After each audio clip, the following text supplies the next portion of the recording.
Muito bem, então nós estamos tratando com vocês aqui sobre o Evangelho quádruplo, explicando primeiro o que é um Evangelho, depois explicando por que surgiram, ou como surgiram os 4 Evangelhos, ou como surgiram os Evangelhos canônicos.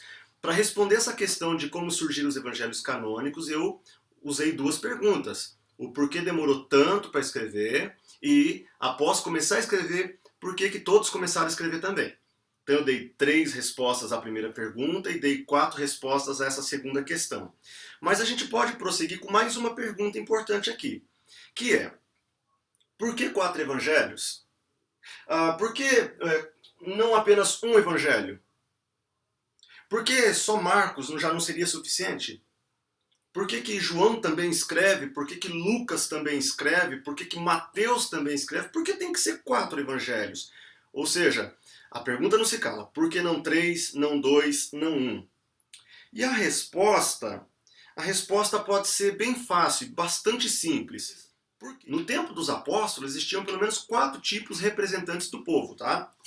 Ou seja, no tempo dos apóstolos havia os representantes judeus, havia os representantes romanos, havia os representantes gregos e havia a comunidade, digamos assim, do mundo gentílico, havia a igreja. Então, quando a gente lê no Testamento, a gente está lidando com judeu, está lidando com romano, está lidando com gregos e está lidando com a igreja, a comunidade gentílica, tudo bem? Então, haviam 4 classes de pessoas. E cada um dos evangelistas, Mateus, Marcos, Lucas e João, teria escrito focado em um desses grupos representantes do mundo de então. Fácil de entender, né? Por exemplo, Mateus, a gente sabe que ele escreve para os judeus. Tudo que Mateus vai escrever, eu quero que você entenda porque é muito simples de entender isso aqui. Tudo que Mateus vai escrever, ele escreve para os judeus. Ele está focado em apresentar para os judeus que Jesus é o Messias. Então, se pudéssemos resumir o livro de Mateus, seria isso. Mateus apresenta Jesus como sendo o Machia. Jesus é o Messias prometido pelos profetas. Ele é o cumprimento da profecia. Então o judeu tem que estar atento. Mateus está pensando nos judeus quando escreve. Já se você pegar Marcos, quando ele escreve dos 4 evangelhos, Marcos é o texto mais rápido, sabia? É o texto mais curto. Ele tem poucos capítulos, 16 capítulos. Pode ver, abre agora a sua Bíblia e confira Mateus, Marcos, Lucas e João. Você vai ver que o que tem menos capítulos é o livro de Marcos. E por que Marcos tem menos capítulos? Porque Marcos, ele não está escrevendo para os judeus, como Mateus fez. Marcos, ele está escrevendo para os romanos. Marcos apresenta Jesus como o servo fiel. E isso interessa ao mundo romano, porque o mundo romano é um mundo de trabalho, é um mundo de escravos, por exemplo. E Jesus é apresentado a eles como um trabalhador. Romano não tinha tempo para ficar filosofando como os gregos. Os romanos eram, digamos assim, eles eram práticos. Eles não eram muito filosóficos como o pessoal da Grécia. Os romanos eram mais da labuta, da batalha, do vamos rápido, não quero pensar muito, brutalidade, eu quero cansar, eu quero produzir, eu quero ação. Então Marcos é o evangelho da ação. Você pode ver em Marcos que você não vê muitas parábolas, sabia? Por quê? Porque parábolas quem vai tratar disso é Lucas. O evangelho de Marcos ele não traz muitas parábolas porque ele não quer fazer o público romano pensar. Ele está pregando não aos ouvidos dos romanos. Marcos está pregando aos olhos. Então o que eles querem mostrar para os romanos é Jesus em atividade, o labor de Jesus, o suor de Jesus, o trabalhar de Jesus. Por isso Hernandes Dias Lopes colocou que Marcos é o evangelho dos milagres. Jesus está sempre em ação, sempre em ação, sempre em ação. Pode ler, é um texto curto e rápido. Marcos quer apresentar Jesus de forma rápida para os romanos e dizer, olha, ele não é de enrolação, ele não é de filosofar. Jesus é um homem prático, é um homem porreta. Jesus é um cabra da ação, da atitude. Jesus não come o pão da preguiça. Jesus é um homem dinâmico, está em atividade. Isso interessava muito para o Império Romano. Os romanos gostavam disso. Então, voltando aqui, Mateus escreve para judeus, apresentando Jesus como sendo o Messias. Marcos já escreve para um outro auditório, para um outro público, para um outro povo representante. Ele escreve para os romanos. Por isso existe latinismo, expressões em latim no texto de Marcos.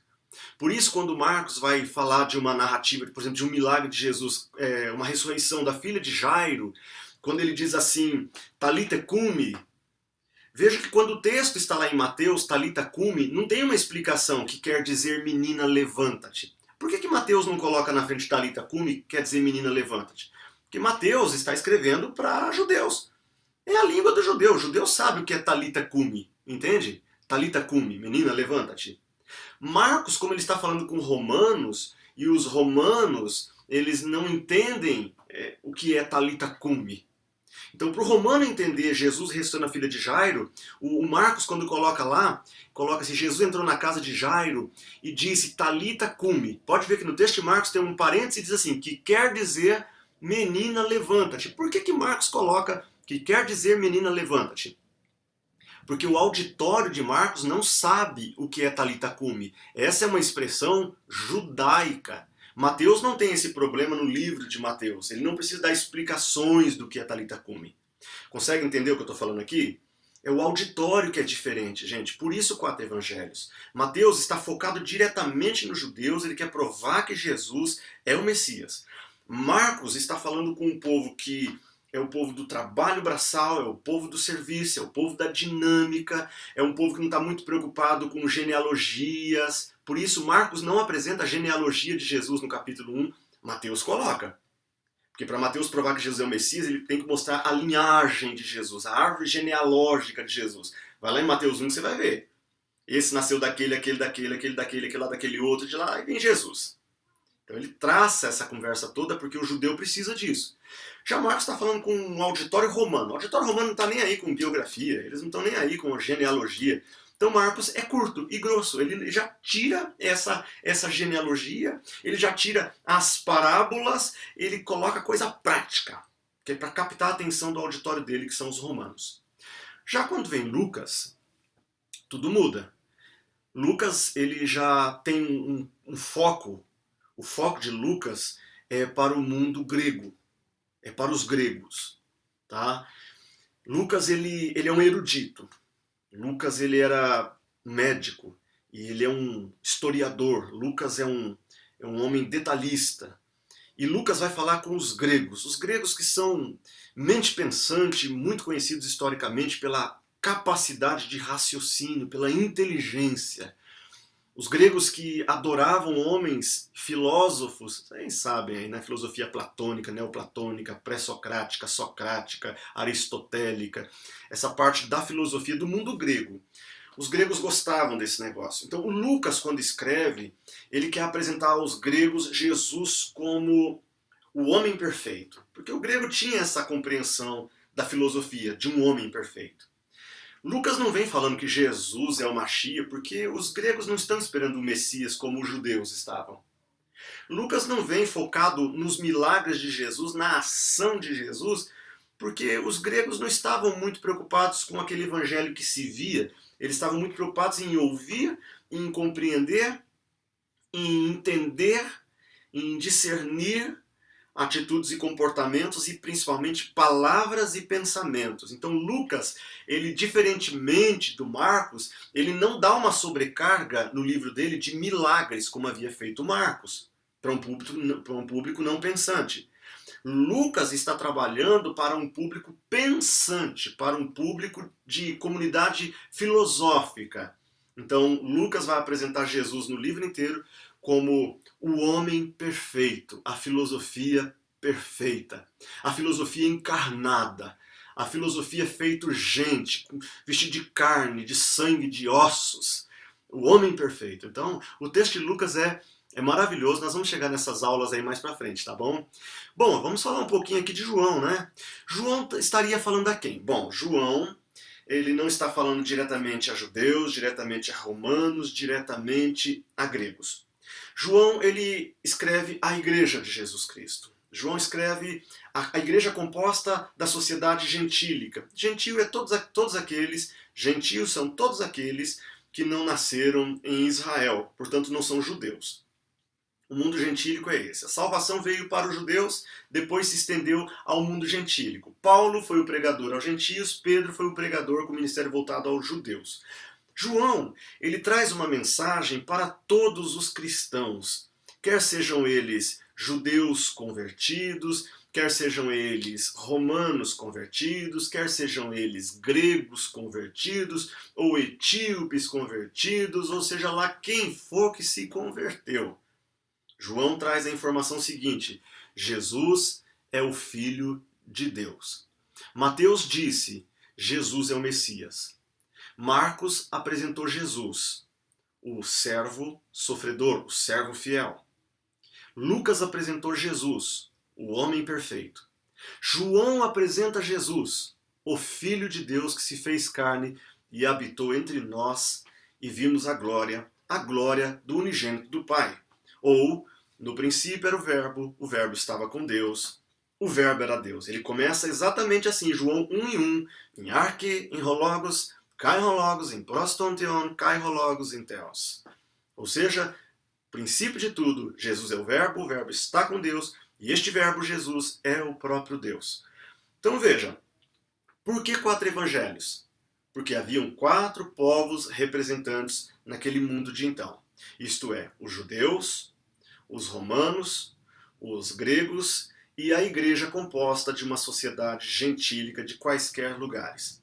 Os 4 evangelistas têm isso em mente, tá bom? Então eu estou respondendo aqui por que 4? Porque tem a ver com o auditório. Quando muda o auditório, então você conta as mesmas histórias, mas com outras ênfases, com outras estratégias, ou com outra didática, tá bom? Então aqui eu estou respondendo para você, espero que a resposta seja simples e você esteja entendendo por que nós temos 4 evangelhos na nossa Bíblia. Ou, na verdade, temos o evangelho quádruplo. Temos 4 evangelistas explicando o evangelho de Jesus. Eu me arriscaria mais, tá? Eu me arriscaria mais, que quando chegarmos lá em Romanos, vocês vão ver que o apóstolo Paulo também apresenta o evangelho de Jesus, dizendo que é o evangelho dele, o evangelho de Paulo. Ele vai usar essa expressão lá no capítulo 2, falando sobre o juízo de Deus, o julgamento final, e dizendo que Deus já reservou um dia para julgar os homens através do juiz, isto é, seu Filho, Jesus o Cristo, que vai julgar tanto atitudes quanto pensamentos de foro íntimo, e que ele fará isso, vamos dizer assim, através do meu evangelho. Paulo coloca bem assim, do meu evangelho. Ou seja, Paulo entende que ele também apresenta um evangelho. Seria o evangelho quíntuplo, né? Mateus, Marcos, Lucas, João e Paulo.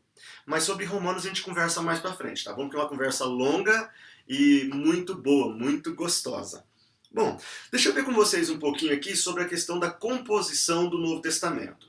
Agora eu vou falar um pouquinho da questão das datas, tá? Da ordem cronológica, da divisão cronológica e da divisão literária. Então, vem comigo. A composição do Novo Testamento, divisão cronológica e divisão literária. O Novo Testamento ele possui 27 livros. Você sabia disso, né? Muito bem. Ele tem 27 livros e a gente pode classificar em grupos principais. Grupos cronológicos ou características literárias. Deixa eu passar para vocês aqui algumas informações. Número 1. Divisão cronológica. Agora há pouco a gente falou sobre aquela questão de demorar 30 anos para começar a escrever o Evangelho de Marcos, tá bom? Então se Jesus vai ao céu por volta do ano 33, 34, então por volta de 63, 64, 65 estaria começando a escrever o Evangelho de Marcos, tá bom? 30 anos depois. Mas a pergunta é, não houve nenhum outro livro escrito antes do primeiro Evangelho de Marcos? Possivelmente sim, como eu disse no texto agora há pouco, no áudio agora há pouco, melhor, como eu disse agora há pouco no vídeo, possivelmente o apóstolo Paulo começa a escrever antes. E há quem diga, inclusive, que Tiago é o que primeiro escreve um livro do Novo Testamento, tá bom? Deixa eu passar essas informações para vocês agora.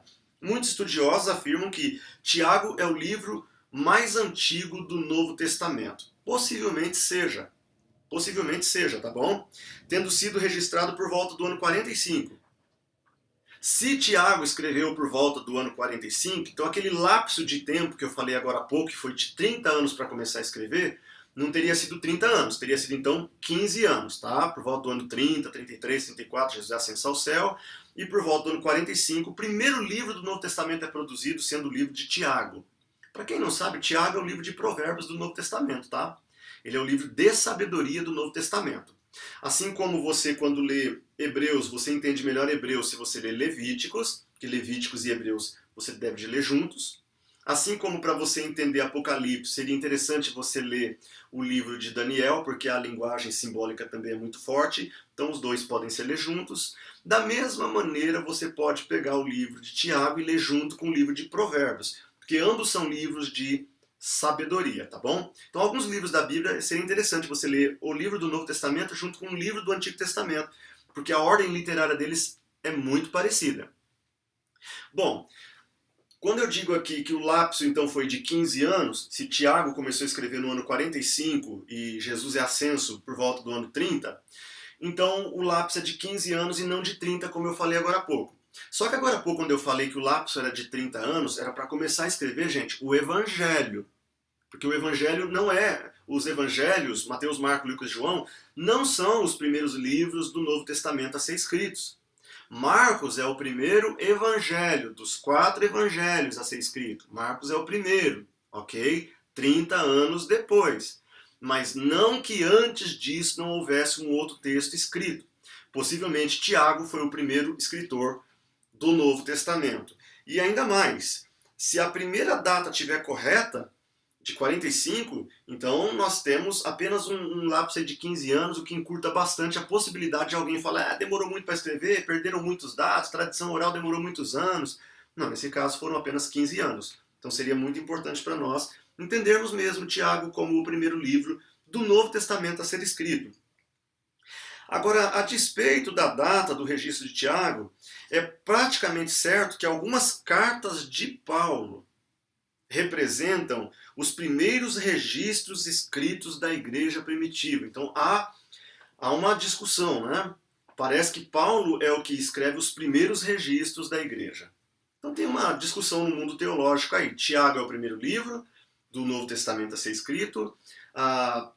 O apóstolo Paulo possivelmente é o que começa o trabalho em peso mesmo de muitos livros a ser escrito. É o apóstolo Paulo que o faz. Seguido lá na frente por Marcos, quando começar a escrever o Evangelho, já terá passado 30 anos de que Jesus foi ao céu. Então tem esses detalhes, tá? Tiago, aí Paulo vem com as suas epístolas paulinas, e aparece o Marcos e começa a escrever o Evangelho. Vá formando isso na sua mente, tá bom? Alguns afirmam que a carta aos Gálatas foi redigida, por exemplo, entre o ano 47 e 48. Se isso aconteceu entre o ano 47 e 48, então nós teríamos assim, o primeiro livro do Novo Testamento a ser escrito, possivelmente seja Tiago, do ano 45. Se essa data de 45 de Tiago não estiver correta, ou não foi bem assim no ano 45, como há discussões, o que há uma certeza de que no ano 47 e 48 o apóstolo Paulo escreveu aos irmãos da Galácia, ou seja, a carta aos Gálatas. Sendo assim, se a data de Tiago de 45 não foi exata, é então o apóstolo Paulo o primeiro escritor do Novo Testamento, ok? E a carta aos Gálatas é o primeiro livro, então, do Novo Testamento a ser escrito. Claro que não tem nenhum problema se for Tiago no ano 45, Paulo no 47 e 48, mas estou traçando para você uma linha de raciocínio, tá bom? Então Paulo teria escrito no ano 47 e 48 os Gálatas. As epístolas aos Tessalonicenses, que eu também mencionei já hoje, essa epístola aos Tessalonicenses, elas datam do início do ministério do apóstolo Paulo, gente. Está registrada em Corinto e antes da sua época, antes da época de Galho, perdão. Você pode conferir Atos 18, 12 a 17, 1 Tessalonicenses 3, 1 a 10, o que significaria que o texto de Tessalonicenses está por volta do ano 50, 51. Se esse texto está por volta de 50, 51 e Paulo está tratando em Tessalonicenses sobre a volta de Jesus Cristo, é lá que ele diz, olha, que aquele que não trabalha não coma. Cristo vem, mas não é agora. Vai vir o filho do homem do pecado, o filho da perdição. Ainda vai haver a apostasia, a vinda do anticristo. Então, quando Paulo está tratando desse assunto sobre a volta de Cristo, que não é para agora, não é assim, seria por volta do ano 50, 51. Aí sim é a época em que Marcos está despertado para escrever. Por quê? Porque o ardor escatológico começa a baixar. Paulo começa a mostrar para eles que não é agora que Cristo vem. Então esse ardor começa a baixar, e com esse baixar de ardor e morte de alguns apóstolos, e a necessidade de trabalhar e edificar novos cristãos, faz com que Marcos vá lá escrever o primeiro evangelho. Mas o Tiago já escreveu o seu livro em 45, o apóstolo Paulo escreveu os Gálatas em 47 e 48, e agora Paulo está tratando do tema da volta de Cristo do ano 50 a 51, na carta aos Tessalonicenses, tá bom? Bom, vamos falar um pouquinho sobre a divisão literária? Essa é uma questão cronológica, que vai longe, tá, gente? Não fique só com essa aula do CTL aqui, não. Pegue os livros, vá consultar livros, estude a história do Novo Testamento, a composição dos livros, as datas dos livros. Eu gostaria muito que vocês fizessem isso, tá bom? Eu vou dar para vocês muita coisa aqui no nosso curso, mas nunca vou poder dar tudo, senão os vídeos ficam muito extensos, né? Esse já está com 21 minutos, olha.